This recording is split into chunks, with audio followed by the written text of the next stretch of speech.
Republic Kannada ನಿಮ್ಮ ಧ್ವನಿ ಅನ್ನೋ ಟ್ಯಾಗ್ಲೈನ್ ನೊಂದಿಗೆ ಕಾರ್ಯವನ್ನ ನಿರ್ವಹಿಸ್ತಾ ಇದೆ. ಜನರ ಪರವಾಗಿ, ಜನರ ಕಾಳಜಿಯೊಂದಿಗೆ ಕರ್ತವ್ಯವನ್ನ ನಿರ್ವಹಿಸುವ ಕಾರ್ಯಪ್ರವೃತ್ತ ಪತ್ರಕರ್ತರು ನಮ್ಮ ತಂಡದಲ್ಲಿ ಇರ್ತಕ್ಕಂಥವ್ರು.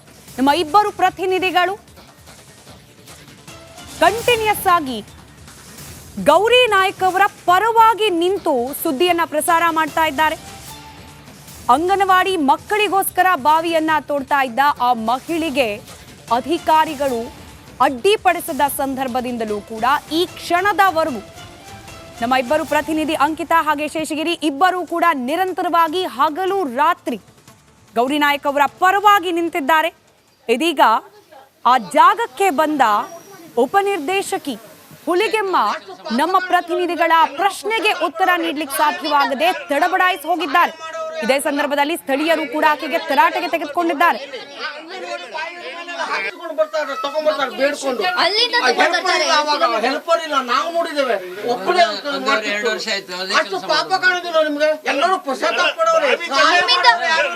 ಸಹಾಯ ಮಾಡೋರು ಯಾರು ಇಲ್ಲ.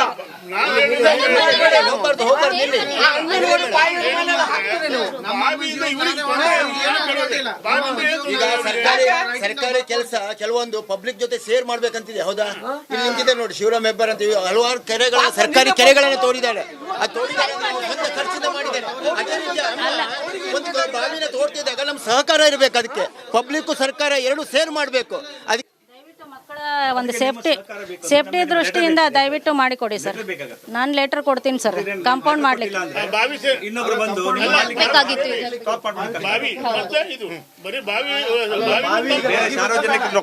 ನಿಮಗೇನಾದ್ರೂ ಕೊಟ್ಟಿಲ್ಲ ಅಲ್ಲ ಸಿಡಿಪಿಯೋಗ ಅಂದ್ರೆ ನಮಗೂ ಬಂದಿದೆ ಅಲ್ವಾ ಅದ್ ನೋಟಿಸ್. ನೀವು ನಿನ್ನೆ ಇದೆಯಲ್ಲ ಮುಚ್ಚಿಸಿ ಅಂತ ಸಿಡಿಪಿಯೋಗ ಹೌದು ಮುಚ್ಚಿಸಿ ಅಂತ ಯಾಕೆ ಬರ್ಬೇಕಾಗಿತ್ತು? ಹಾಗಾದ್ರೆ ನೀವು ನಿನ್ನೆನೆ ಹೇಳಿದ್ರಿ ವರದಿಯಲ್ಲಿ ಏನ್ ಹೇಳಿದೀರಾ? ನಾನೇನು ಮುಚ್ಚಿಸಿ ಅಂತ ಹೇಳಿಲ್ಲ, ಬಟ್ ನಾವ್ ಇದನ್ನ ಮಾಡೋಕೆ ಹೇಳಿದೀನಿ ಅಂತ ಹೇಳಿದ್ರಿ. ಬಟ್ ಹಿಂಗ್ ಮಾಡಿದ್ರೆ ಹೆಂಗೆ ಮೇಡಮ್? ಹಾಗಾದ್ರೆ ಜಸ್ಟ್ ನೀವು ಒಂದು ಹೇಳಿಕೆ ಕೊಟ್ಟು ಹೋಗ್ಬೋದಾಗಿತ್ತಲ್ವಾ? ಈಗ ಅವ್ರು ಹಂಗಾದ್ರೆ ಏನ್ ಮಾಡ್ಬೇಕು ಹೇಳಿ? ಹಂಗಾರೆ 2 days ವರದಿ ಆದ್ಮೇಲೆ ಏನ್ ಬರುತ್ತೆ ನಿಮ್ದು? ಏನ್ ವರದಿ ಮಾಡ್ತೀರಾ? ಹೋಗಕ್ಕಾದ್ರೆ ನಾವ್ ಏನ್ ತಿಳ್ಕೊಬೇಕು? ನಿಲ್ಲಿ ಅಲ್ಲ ಮೇಡಮ್ ನೀವು ಹೇಳ್ಬೇಕು. 2 days ಆದ್ಮೇಲೆ ನೀವು ಏನ್ ತಗೋತೀರಾ? ಏನ್ ಮಾಡ್ತೀರಾ? ಹಂಗಾರೆ ಅವ್ರು ತೆಗಿಯಕ್ಕೆ ಅವಕಾಶ ಇದೆಯಾ? ನಾನು ನಿಮ್ಗೆ ಕೊಡ್ತೀನಿ. ಅಲ್ಲ ನಂಗೆ ಕೊಡ್ತೀರಾ? ತೆಗಿಯಕ್ಕೆ ಅವಕಾಶ ಇದೆಯಾ? ಏನ್ ವರದಿ ಕೊಡ್ತೀರಾ? ಅಲ್ಲ ವರದಿ ಬೇಡ, ಮಕ್ಕಳ ಹಿತದೃಷ್ಟಿಯಿಂದ ಇದು ಆಗ್ಬೇಕು ಕೆಲಸ ಅಷ್ಟೇ. ವರದಿ ಏನು ಬೇಡ. ಅದೇನ್ 2 ದಿವಸದಿಂದ ವರದಿ ಅಲ್ಲ. ಅವ್ರು ತೆಗಿಬೇಕು, ನೀರ್ ಬರ್ಬೇಕು, ನೀರ್ ಕುಡಿಬೇಕು ಮಕ್ಕಳು ಅಷ್ಟೇ. ಇದೆಲ್ಲ ಆಗ್ಬೇಕು. ಅದನ್ನ ನೀವು 2 days ಏನ್ ಟೈಮ್ ತಗೊಳ್ತಿದ್ರ? ಬಗ್ಗೆ ಮತ್ತಷ್ಟು ಮಾಹಿತಿಯೊಂದಿಗೆ ಹಾಗೆ ಸದ್ಯಕ್ಕೆ ಅಲ್ಲಿನ ಪರಿಸ್ಥಿತಿಯ ವಿವರಣೆಯೊಂದಿಗೆ ನಮ್ಮ ಇಬ್ಬರು ಪ್ರತಿನಿಧಿಗಳು ಅಂಕಿತಾ ಹಾಗೆ ಶೇಷಗಿರಿ ನೇರ ಸಂಪರ್ಕದಲ್ಲಿದ್ದಾರೆ. ಮೊದಲನೇದಾಗಿ ಇಬ್ಬರಿಗೂ ಕೂಡ ಅಭಿನಂದನೆ. ನಾವು ಗಮನಿಸ್ತಿದ್ದೀವಿ ಇಲ್ಲಿಂದ ಒಂದು ಕ್ಷಣ ಕೂಡ ಅಧಿಕಾರಿಯನ್ನ ಅಲ್ಲಾಡ್ಲಿಕ್ಕೆ ಬಿಡದೇ ಇರೋ ರೀತಿಯಲ್ಲಿ ನೀವಿಬ್ರು ಅವರನ್ನ ಕಟ್ ಹಾಕಿದ್ದೀರಿ. ಗ್ರಾಮಸ್ಥರು ಕೂಡ ನಿಮ್ಮ ಬೆಂಬಲಕ್ಕೆ ನಿಂತಿದ್ದಾರೆ. ಅಭಿನಂದನೆಗಳು ಆ ವಿಚಾರಕ್ಕೆ. ಆದ್ರೆ ಸದ್ಯಕ್ಕೆ ಪರಿಸ್ಥಿತಿ ಏನಿದೆ? ಆ ಅಂಗನವಾಡಿ ಮಕ್ಕಳಿಗೆ ನೀರನ್ನ ಕೊಡಬೇಕು ಅನ್ನೋ ತಾಯಿಯ ಪ್ರಯತ್ನಕ್ಕೆ ಯಾವ ರೀತಿ ಅಡ್ಡಿ ಇನ್ನೂ ಕೂಡ ಮುಂದುವರೆದಿದೆ? ಡೀಟೇಲ್ಸ್ ಹಂಚ್ಕೊಳ್ತಾ ಹೋಗ್ಬಹುದಾ? ಮೊದಲನೇದಾಗಿ ಅಂಕಿತಾ, ಅದಾದ್ಮೇಲೆ ಶೇಷಗಿರಿ. ಎಸ್ ಸ್ಮಿತಾ ಮೇಡಮ್, ನೀವು ಕೂಡ ನೋಡ್ತಾ ಇರ್ಬೋದು. ನಾವು ಮುಂಜಾನೆಯಿಂದಲೂ ಕೂಡ ಇದು ರಿಪಬ್ಲಿಕ್ ಕನ್ನಡದಲ್ಲಿ ಮೆಗಾ ಇಂಪ್ಯಾಕ್ಟ್ ಸ್ಟೋರಿನಿ ಅಂತ ಹೇಳ್ಬೋದು. ಈಗಾಗಲೇ ದಾನಿಗಳಾದಂತಹ ಶ್ರೀನಿವಾಸ್ ಹೆಬ್ಬಾರ್ ಅವರು ಬಂದು ಮುಂಜಾನೆಯಿಂದಲೂ ಕೂಡ ರೋಡ್ ಅನ್ನ ಕೂಡ ಈಗಾಗಲೇ ತಯಾರಿ ಮಾಡಿದ್ದಾರೆ. ನಾವು ಜಸ್ಟ್ ಬಾವಿಯನ್ನ ಅವರಿಗೆ ಪರ್ಮಿಷನ್ ಕೊಡಿ ಅಂತ ಅಷ್ಟೇ ಕೇಳಿದ್ವಿ. ಈಗಾಗಲೇ ಅವರು ಕಾಂಪೌಂಡ್ ಅನ್ನ ರೆಡಿ ಮಾಡೋದಕ್ಕೆ ಎಲ್ಲ ಕೂಡ ಸಾಮಗ್ರಿಗಳನ್ನು ತರಿಸಿದ್ದಾರೆ. ರೋಡ್ ಅನ್ನ ಕೂಡ ಈಗಾಗಲೇ ಮಾಡಿದ್ದಾರೆ. ಮುಂಜಾನೆಯಿಂದಲೂ ಕೂಡ ಗೌರಿ ನಾಯಕ್ ಅವರು ಕೂಡ ಈಗಾಗಲೇ ನಾನು ಬಾವಿಯನ್ನ ತೋಡ್ತೀನಿ, ಬಾವಿಯನ್ನ ನಾನು ಮುಂದುವರಿಸ್ತೀನಿ ಅಂತ ಹೇಳ್ತಾ ಇದ್ದಾರೆ. ಅದೇ ರೀತಿಯಾಗಿ ಸಾರ್ವಜನಿಕರು ಕೂಡ ಈಗಾಗಲೇ ಅವರ ಬೆಂಬಲಕ್ಕೆ ನಿಂತಿದ್ದಾರೆ. ಈಗಾಗಲೇ ಹಿಟಾಚಿ ಎಲ್ಲ ತಂದು ರೋಡ್ ಕಾರ್ಯಗಳನ್ನು ಅರ್ಧ ಮುಗಿಸಿದ್ದಾರೆ. ಈಗ ಮತ್ತಷ್ಟು ಮಾಹಿತಿಯನ್ನ ಕೊಡ್ತಾರೆ ನಮ್ಮ ಪ್ರತಿನಿಧಿ ಶೇಷಗಿರಿ. ಹೌದು ಸ್ಮಿತಾ, ನಾವೀಗ ನೋಡ್ತಾ ಇರ್ಬೋದು ಈ ರಸ್ತೆ ಮೊದಲು ಹೇಗಿತ್ತು ಮತ್ತೆ ಈಗ ಯಾವ ರೀತಿಯಾಗಿದೆ ಎಂಬುದರ ಬಗ್ಗೆ ನೋಡ್ತಾ ಇರ್ಬೋದು. ಇವತ್ತು ಬೆಳಿಗ್ಗೆಯಿಂದ 2 ಹಿಟಾಚಿ ಯಂತ್ರ ಮತ್ತು ರೋಲರ್ಗಳ ಸಹಾಯದಿಂದ ಇವತ್ತು ಜಾಗವನ್ನ ಸಮತಟ್ಟು ಮಾಡುವ ಕಾರ್ಯ ಕೂಡ ನಡೆದಿರುವಂಥದ್ದು. ಯಾಕಂತ ಹೇಳಿದ್ರೆ ಯಾವಾಗ ರಿಪಬ್ಲಿಕ್ ವಾಹಿನಿ ಸುದ್ದಿಯನ್ನು ನಿರಂತರವಾಗಿ ಪ್ರಸಾರ ಮಾಡ್ತಾ ಇದೆಯೋ ಅವತ್ತಿನಿಂದ ಉದ್ಯಮಿಗಳು ಕೂಡ ಮುಂದೆ ಬಂದಿದ್ದಾರೆ. ಜೀವಜಲ ಕಾರ್ಯಪಡೆದ ಅಧ್ಯಕ್ಷರಾದಂಥ ಉದ್ಯಮಿಗಳಾದಂಥ ಶ್ರೀನಿವಾಸ್ ಹೆಬ್ಬಾರ್ ಅವರು ಕೂಡ ಬಂದಿರುವಂಥದ್ದು. ಅವರೇ ನಿಂತು ಇವತ್ತು ಬೆಳಗ್ಗೆಯಿಂದ ಈ ಒಂದು ರಸ್ತೆ ಕಾರ್ಯವನ್ನು ಕೂಡ ಮಾಡಿದ್ದಾರೆ, ಈಗಾಗಲೇ ಮಾಡ್ತಾ ಇದ್ದಾರೆ. ಇನ್ನೂ ಕೂಡ ಕೆಲವು ಕೆಲಸಗಳು ಕೂಡ ಬಾಕಿ ಇರುವಂಥದ್ದು. ಅದಲ್ಲದೆ ಕೂಡ ನಾವು ಇನ್ನೊಂದು ಕಡೆ ತೋರಿಸ್ತಾ ಇದ್ದೇನೆ, ಈ ಜಾಗವನ್ನು ಲೇವಲ್ ಮಾಡುವ ಕೆಲಸ ಕೂಡ ಆಗಿದೆ. ಮುಂದಿನ ದಿನಗಳಲ್ಲಿ 2 ದಿನಗಳ ಅಧಿಕಾರಿಗಳು ಯಾವಾಗ ಓಕೆ ಅಂತ ಹೇಳ್ತಾರೋ ಅವತ್ತು ಇದು ಕೆಲಸಗಳು ಕೂಡ ಆಗುತ್ತೆ. ಇದರ ಕಾಂಪೌಂಡ್ ಕಾಮಗಾರಿ ಕೂಡ ಆಗ್ತಾ ಇರುವಂಥದ್ದು ಹಾಗೆ ಆಗುತ್ತೆ ಎಂಬ ಮಾತುಗಳನ್ನು ಹೇಳ್ತಾ ಇದ್ದಾರೆ. ಒಟ್ಟಿನಲ್ಲಿ ರಿಪಬ್ಲಿಕ್ ವಾಹಿನಿಯ ಸುದ್ದಿ ಪ್ರಸಾರದ ಬೆನ್ನಲ್ಲೇ ಉದ್ಯಮಿಗಳು ಕೂಡ ಈ ಅಂಗನವಾಡಿಯ ಅಭಿವೃದ್ಧಿ ಕೆಲಸಕ್ಕೆ ಮುಂದೆ ಬಂದಿದ್ದಾರೆ. ಅದಲ್ಲದೆ ಕೂಡ ಗೌರಿ ನಾಯ್ಕ ಅವರು ಕೂಡ ತಮ್ಮ ಕಾರ್ಯವನ್ನು ಕೂಡ ಇನ್ನೂ ಕೂಡ ಮುಂದುವರಿಸಿದ್ದಾರೆ ಅಂತ ಹೇಳ್ಬೋದು. ಸ್ಮಿತಾ, ಈಗ ಹುಲಿಗೆಮ್ಮ ಬಂದಿದ್ರು, ತರಾಟೆಗೆ ತೆಗೆದುಕೊಂಡ್ರಿ ನೀವು, ಹಾಗೆ ಗ್ರಾಮಸ್ಥರು ಏನ್ ಹೇಳ್ತಿದ್ದಾರೆ? ಈಗಲೂ ಕೂಡ ಅದೇ ಕತೆನಾ? 2 ದಿನ ಆದ್ಮೇಲೆ ವರದಿ, ಸಂಜೆ ಆದ್ಮೇಲೆ ವರದಿ, ಇತ್ಯಾದಿ ಇತ್ಯಾದಿ. ಎಸ್ ಮೇಡಮ್, ಬರೀ ಇಲ್ಲಿ ಜಸ್ಟ್ ನಾವು 2 ಕ್ವಶನ್ ಅನ್ನ ಕೇಳಿದ್ವಿ. ಅವ್ರು ಏನ್ ಹೇಳ್ತಾ ಇದ್ದಾರೆ ಅಂತಂದ್ರೆ, ಈಗ ಅವರಿಗೆ ಬಾವಿ ತೋಡೋದಕ್ಕೆ ಅವಕಾಶ ಸಿಗುತ್ತಾ ಸಿಗಲ್ವಾ ಅಂತ ಒಂದು, ಇನ್ನೊಂದು ಇನ್ನು ವರದಿ ಬಂದ್ಮೇಲೆ ಕೊಡ್ತೀನಿ, 2 ದಿನ ವರದಿ ಆದ್ಮೇಲೆ ನಾನು ತಿಳಿಸ್ತೀನಿ ಅಂತ ಹೇಳ್ತಾ ಇದ್ದಾರೆ. ಬಟ್ ಅದಕ್ಕೆ ಆನ್ಸರೇ ಮಾಡ್ತಾ ಇಲ್ಲ ಮೇಡಮ್. ಅವರು ಏನ್ ಹೇಳ್ತಾ ಇದ್ದಾರೆ ಅಂದ್ರೆ ಬರೀ ಇದೇ ಹೇಳ್ತಾ ಇದ್ದಾರೆ, 2 ದಿನ ವರದಿ ಆದ್ಮೇಲೆ. ಹಾಗಾದ್ರೆ ನಾವು ಕೇಳಿದ್ವಿ 2 ದಿನ ವರದಿ ಆದ್ಮೇಲೆ ಪರ್ಮಿಷನ್ ಕೊಡ್ತೀರಾ ಅಂತ ಕೇಳಿದ್ವಿ, ಅದಕ್ಕೂ ಕೂಡ ಆನ್ಸರ್ ಮಾಡ್ತಾ ಇಲ್ಲ ಅವರು. ಈಗಲೂ ಕೂಡ ನಾವು ಬಿಟ್ಟು ಬಿಡದೆ ಅವ್ರಿಗೆ ಕಾಡ್ತಾ ಇದೀವಿ, ಇವಾಗ್ಲೂ ಕೂಡ ಕರೆಸ್ತಾ ಇದೀವಿ, ಹೇಳಿದ್ವಿ ಅವ್ರಿಗೆ ಕಾಲ್ ಮಾಡಿ, ಇಲ್ಲ 2 ದಿನ ವರದಿ ಆದ್ಮೇಲೆ ನಾವು ಕೊಡ್ತೀವಿ, 2 ದಿನ ವರದಿ ಆದ್ಮೇಲೆ ನಾವು ಇಲ್ಲದ್ರೆ ಪರ್ಮಿಷನ್ ಕೊಡೋದಿಲ್ಲ. ಆದ್ರೂ ಕೂಡ ಸಾರ್ವಜನಿಕರು ಗೌರಿ ನಾಯಕ್ ಅವರನ್ನ ನಾವು ನಿಮ್ ಬೆಂಬಲಕ್ಕಿದ್ದೀನಿ, ನೀವು ಕೆಲಸ ಮಾಡಿ ಅಂತ ಹೇಳಿ ಈಗಲೂ ಕೂಡ ಮುಂಜಾನೆಯಿಂದ 6 ಗಂಟೆಯಿಂದಲೂ ಕೂಡ ಅವ್ರು ಕೆಲಸ ಮಾಡ್ತಾ ಇದ್ದಾರೆ. ನೀವು ಕೂಡ ನೋಡ್ತಾ ಇರ್ಬೋದು. ಬೇಕಾದ್ರೆ ನಾವು ಅವ್ರನ್ನ ತೋರಿಸುವಂತ ಕೆಲಸ ಮಾಡುವ ಜಾಗಕ್ಕೆ ನಾನು ನಿಮ್ಮನ್ನ ಕರ್ಕೊಂಡು ಹೋಗ್ತೀನಿ, ಅದರಲ್ಲೇ ನಾನು ತೋರಿಸುವಂತ ಕೆಲಸ ನಾನು ಮಾಡ್ತೀನಿ. ಕೆಲಸವನ್ನ ಅದೇ ರೀತಿಯಾಗಿ ಮಾಡ್ತಾ ಇದ್ದಾರೆ ಮುಂಜಾನೆಯಿಂದ. ಅವರು ಕೂಡ ಇವತ್ತು ಎಲ್ಲರೂ ಸಾರ್ವಜನಿಕರು ಕೂಡ ಈಗ ಹುಲಿಗೆಮ್ಮ ಅವರಿಗೆ ಡಿಡಿ ಆದಂತಹ ಹುಲಿಗೆಮ್ಮರಿಗೆ ತರಾಟೆಗೆ ಕೂಡ ತೆಗೆದುಕೊಂಡ್ರು. ಅವ್ರು ಏನು ಆನ್ಸರೇ ಮಾಡ್ತಾ ಇಲ್ಲ. ಸ್ಥಳೀಯರು ಕೂಡ ಫುಲ್ ತರಾಟೆಗೆ ತೆಗೆದುಕೊಂಡು ಕೆಲಸವನ್ನ ಮಾಡಿದ್ರು. ಅದೇ ರೀತಿಯಾಗಿ ನೀವು ಕೂಡ ಇಲ್ಲಿ ನೋಡ್ತಾ ಇರ್ಬೋದು. ಅವ್ರು ಇಲ್ಲಿ ಜಾಗಕ್ಕೆ ಬೇಕಾದ್ರೆ ಇಲ್ಲಿ ಮಕ್ಕಳು ಬರ್ತಾರೆ ಅಂತ ಹೇಳಿ ಫುಲ್ ಇದನ್ನು ಹಾಕಿದ್ರು. ಅದನ್ನು ಕೂಡ ಈಗ ನಾನು ಏನು ಮಾಡೋದು, ಇಷ್ಟು ದಿನ ಹೋರಾಟ ಮಾಡಿ 14 ದಿನ ಆಯಿತು, ಕಡ್ದು ಮುಚ್ಚಬೇಕಲ್ಲ ಅಂಥೇಳಿ. ಗೌರಿ ನಾಯಕ್ ಅವರ ಪರವಾಗಿ, ಆ ಟೀಚರ್ಗಳ ಪರವಾಗಿ ನಾನು ರೆಡಿಯಪ್ಪ.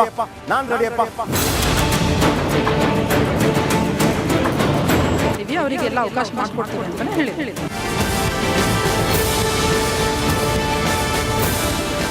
ಎಸ್ ವೀಕ್ಷಕರೇ, ಬಿಗ್ ಇಂಪ್ಯಾಕ್ಟ್ ಅಂದ್ರೆ ಹೀಗೆ ನೋಡಿ, ಹಿಡಿದ ಕೆಲಸ ಮುಗಿಸೋವರೆಗೂ ಬಿಡೋದಿಲ್ಲ.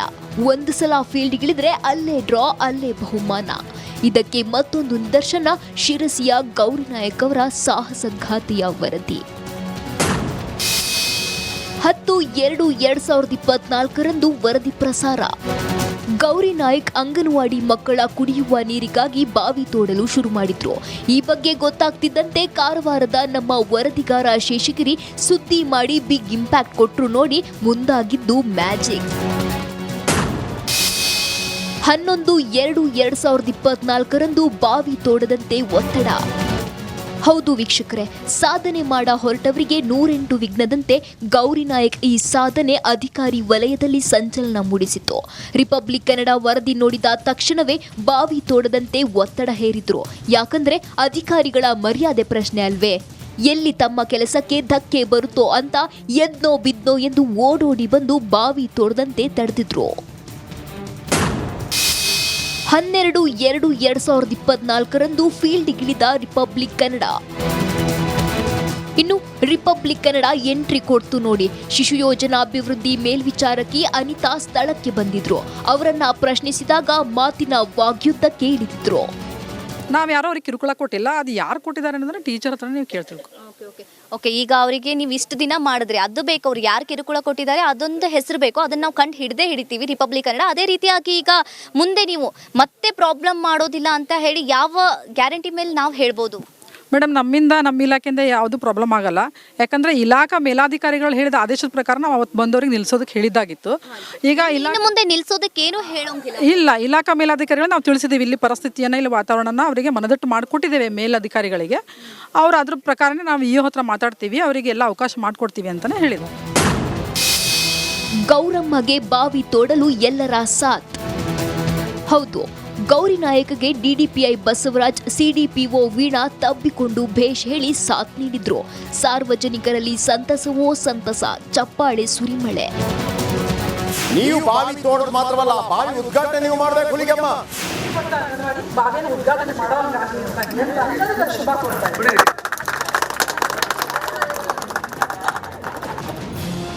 ಶಾಲೆಗೆ ಈ ಸೌಲಭ್ಯವನ್ನು ಕೊಡ್ತಾ ಇದ್ದಾರೆ ಅಂತಂದೇಳಿ ಖುಷಿ ಇದೆ. ಅದ್ರ ಬಗ್ಗೆ ಯಾವುದು ಡೌಟ್ ಇಲ್ಲ. ಯಾಕೆಂದರೆ ನೀರಿನ ಸಮಸ್ಯೆ ಇದೆ ಅಂತೇಳಿ ಪಂಚಾಯತ್ನವ್ರು ಹೇಳ್ತಾರೆ ಮತ್ತು ಅಮ್ಮನೂ ಹೇಳ್ತಾ ಇದೆ.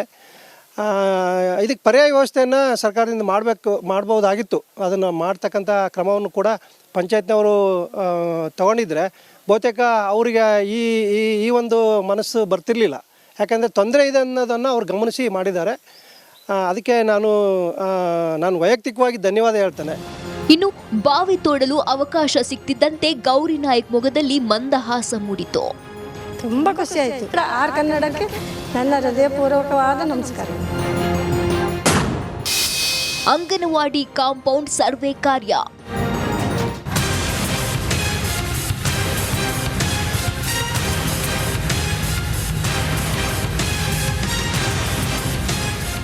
ಇನ್ನು ಕಾಂಪೌಂಡ್ ಇಲ್ಲದ ಅಂಗನವಾಡಿಗೆ ಜೀವಜಲ ಕಾರ್ಯಪಡೆ ಶ್ರೀನಿವಾಸ್ ಹೆಬ್ಬಾರ್ ಕಾಂಪೌಂಡ್ ಮತ್ತು ವಾಟರ್ ಟ್ಯಾಂಕ್ ನಿರ್ಮಿಸುವುದಾಗಿ ಹೇಳಿದರು. ಈಗಾಗಲೇ ಗೌರಿ ನಾಯಕ್ ಅವರ ಸಾಹಸವನ್ನು ಮೆಚ್ಚುವಂಥದ್ದು. ಇವರಿಗೆ ನಮ್ಮದೆಲ್ಲ ಸಪೋರ್ಟ್ ಇದೆ. ಹಾಗೂ ಸುದ್ದಿಯನ್ನು ಬಿತ್ತರಿಸಿದಂಥ ರಿಪಬ್ಲಿಕ್ ಕನ್ನಡ ಟಿವಿಯವರಿಗೆ ಮೊದಲು ನಾನು ಧನ್ಯವಾದಗಳನ್ನು ಹೇಳ್ತೇನೆ.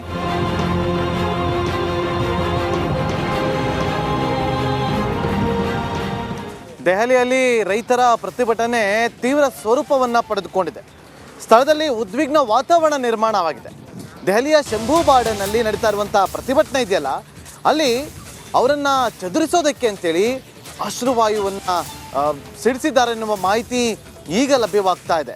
400ಕ್ಕೂ ಹೆಚ್ಚು ರೈತ ಸಂಘಟನೆಗಳಿಂದ ಇವತ್ತು ಈ ಪ್ರತಿಭಟನೆ ನಡೀತಾ ಇರುವಂಥದ್ದು. ದೆಹಲಿ ಚಲೋ ರ್ಯಾಲಿಯನ್ನು ಹಮ್ಮಿಕೊಂಡಿದ್ದಾರೆ. ಆದರೆ ದೆಹಲಿಯ ಎಲ್ಲ ಗಡಿ ಭಾಗದಲ್ಲೂ ಕೂಡ ಪೊಲೀಸರು ಕಟ್ಟೆಚ್ಚರವನ್ನು ವಹಿಸಿದ್ದು ಎಲ್ಲ ಕಡೆಯೂ ಕೂಡ ಎಲ್ಲ ಮಾರ್ಗವನ್ನು ಕೂಡ ಕ್ಲೋಸ್ ಮಾಡಿದ್ದಾರೆ. ನೋಡಿ, ನಿನ್ನೆ ಕರ್ನಾಟಕದಿಂದ ಹೋದಂಥ ರೈತ ಸಂಘಟನೆಯ ರೈತರನ್ನ ಮಧ್ಯಪ್ರದೇಶದಲ್ಲಿ ಅವರನ್ನ ಅರೆಸ್ಟ್ ಮಾಡಲಾಗುತ್ತೆ, ವಶಕ್ಕೆ ಪಡೆಯಲಾಗುತ್ತೆ. ಅಲ್ಲಿಂದ ಬೇರೆ ಕಡೆಗೆ ಉಜ್ಜಯಿನಿಗೆ ಶಿಫ್ಟ್ ಮಾಡುವಂಥ ಕೆಲಸಗಳನ್ನು ಮಾಡಲಾಗುತ್ತೆ. ಸೊ ಈ ರೀತಿಯಾಗಿ ರೈತರನ್ನ ತಡೆಯುವಂಥ ಕೆಲಸಗಳಾಗ್ತಾ ಇದೆ. ರೈತರು ಬೆಂಬಲ ಬೆಲೆ ನಿಗದಿ ಮಾಡಿ ಅಂತೇಳಿ ಬೇಡಿಕೆಯನ್ನು ಇಟ್ಟುಕೊಂಡು ಇವತ್ತು ದೆಹಲಿ ಚಲೋಗೆ ಮುಂದಾಗಿದೆ. ಈ ಸಂದರ್ಭದಲ್ಲಿ ರೈತರ ಪ್ರತಿಭಟನೆ, ರೈತರ ಹೋರಾಟ ತೀವ್ರಗೊಂಡಿದೆ. ದೆಹಲಿ ಗಡಿ ಭಾಗದಲ್ಲಿ ರೈತರ ಕಿಚ್ಚು ಹೆಚ್ಚಾಗ್ತಾ ಇದೆ. ಮತ್ತಷ್ಟು ಮಾಹಿತಿಯನ್ನು ಕೊಡೋದಕ್ಕೆ ನಮ್ಮ ದೆಹಲಿ ಪ್ರತಿನಿಧಿ ನಟೇಶ್ ಸಂಪರ್ಕದಲ್ಲಿದ್ದಾರೆ. ನಟೇಶ್, ಸದ್ಯಕ್ಕೆ ಅಲ್ಲಿನ ಪರಿಸ್ಥಿತಿ ಹೇಗಿದೆ, ಮಾಹಿತಿ ಕೊಡ್ಬೋದಾ?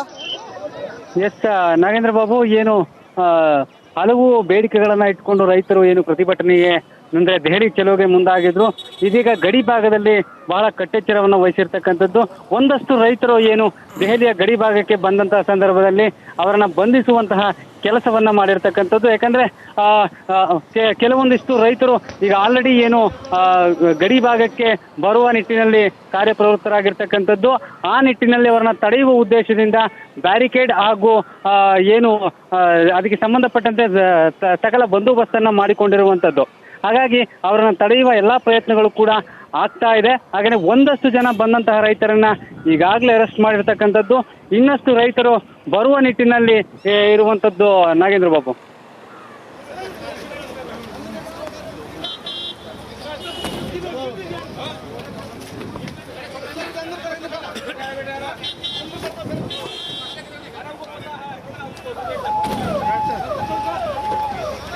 ತೀವ್ರಗೊಂಡಿದೆ ರೈತರ ಹೋರಾಟ. ರೈತರನ್ನ ದೆಹಲಿ ಪ್ರವೇಶ ಮಾಡದಂತೆ ಗಡಿ ಭಾಗದಲ್ಲೇನೆ ತಡೆ ಹಿಡಿಯೋ ಪ್ರಯತ್ನ ಮಾಡಲಾಗ್ತಾ ಇದೆ. ನಿಂತ ಜಾಗದಲ್ಲೇನೆ ಧಿಕ್ಕಾರವನ್ನ ಕೂಗ್ತಾ ಕೇಂದ್ರ ಸರ್ಕಾರದ ವಿರುದ್ಧವಾಗಿ ಪ್ರತಿಭಟನೆಯನ್ನ ತೀವ್ರಗೊಳಿಸ್ತಾ ಇದ್ದಾರೆ ರೈತರು. ಎರಡು ದೃಶ್ಯಗಳು, ರೈತರ ಪ್ರತಿಭಟನೆಯ ಕಾವು ಯಾವ ಪ್ರಮಾಣದಲ್ಲಿದೆ ಅನ್ನೋದನ್ನ ನಿಮ್ಮ ಮುಂದೆ ಚಿತ್ರಣವನ್ನ